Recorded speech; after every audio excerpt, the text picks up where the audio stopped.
ચાલો બાળકો, હવે આપણે જોઈશું બધી પોથીમાં કારનો પાઠ. જો આ ખૂટી જાય તો આ પાઠમાં આપણે એમસીક્યુ જોઈશું. ચાલો બાળકો, પહેલો એમસીક્યુ છે, મોટરસાઇકલમાં ઈંધણ તરીકે શું વપરાય છે? ડીઝલ, કેરોસીન, પેટ્રોલ કે સીએનજી? કોઈએ ટીચર કરવાનું નથી. જેને આવડે તેને ઊંચી આંગળી કરવાની. બોલવી શું વપરાય છે? પેટ્રોલ. જવાબ લખીશું સી. શું લખીશું જવાબ? સી. ચાલો લખતા જાઓ સાથે સાથે. બીજું, ટ્રકમાં ઈંધણ તરીકે શું વપરાય છે? પેટ્રોલ, ડીઝલ, કેરોસીન કે એન્જિન ઓઇલ? અવની ડીઝલ. શું વપરાય છે? ડીઝલ. જવાબ લખીશું ડી. શું લખીશું જવાબ? ડી. નંબર 3, રિક્ષામાં ઓછો ધુમાડો કરે તેવા ઈંધણ તરીકે શું વપરાય છે? મૈત્રી સીએનજી. શું વપરાય છે? સીએનજી. લખીશું કે મારી સાથે લખતા જવાનું છે જવાબ તમારે. હા, ચાલો નંબર 4, લીલાના મમ્મી ગામડામાં રહે છે. તેઓ ચૂલા પર રોટલા બનાવવા ઈંધણ તરીકે શું ઉપયોગમાં લેતા હશે? કેરોસીન, લાકડા, સીએનજી કે ડીઝલ? એકદમ સહેલું. શું ઉપયોગમાં લે લીલાના મમ્મી? રવિયા લાકડા. શું લે છે? લાકડા. લખીશું આપણે ડી.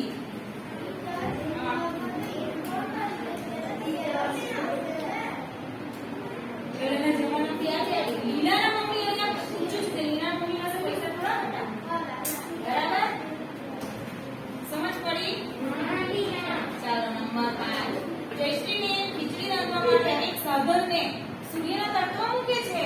આ સાધનને શું કહેવાય? બધા સાથે બોલશે. સૂર્યપ્રકાશ. એટલે આવશે સી. ચાલો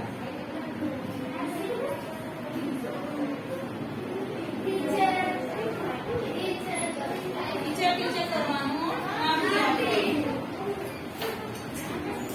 નંબર 6, 4 રસ્તા પર કઈ સિગ્નલ લાઈટ હતા વાહનો થોડી જાય છે, ઊભા રહી જાય છે? કોણ કહેશે? કોણ કહેશે?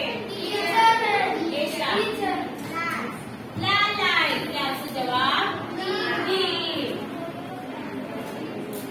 ફક્ત આંગળી ઊંચી કરવાની છે, કોઈએ બોલવાનું નથી. નીચેનામાંથી કયું વાહન ઈંધણ વગર ચાલે છે? બી સાયકલ. જે માનવ શ્રમથી ચાલે છે. બી. ચલો નંબર 8, નીચેનામાંથી કયો પેટ્રોલિયમનો ઘટક નથી? એમ પૂછ્યું છે. શું છે? નથી. બોલ. એલપીજી. ના, એલપીજી તો આવશે. કેરોસીન આવશે. નથી એમ પૂછ્યું છે એટલે આવશે સીએનજી. શું આવશે? સીએનજી. ચાલો હવે જોઈએ ખાલી જગ્યા. સ્કૂટરમાં ઈંધણ તરીકે ખાલી જગ્યા વપરાય છે. શું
ત્રણ જણા ઊંચી આંગળી કરી દઈએ. દીદી શું આવશે સાહેબ?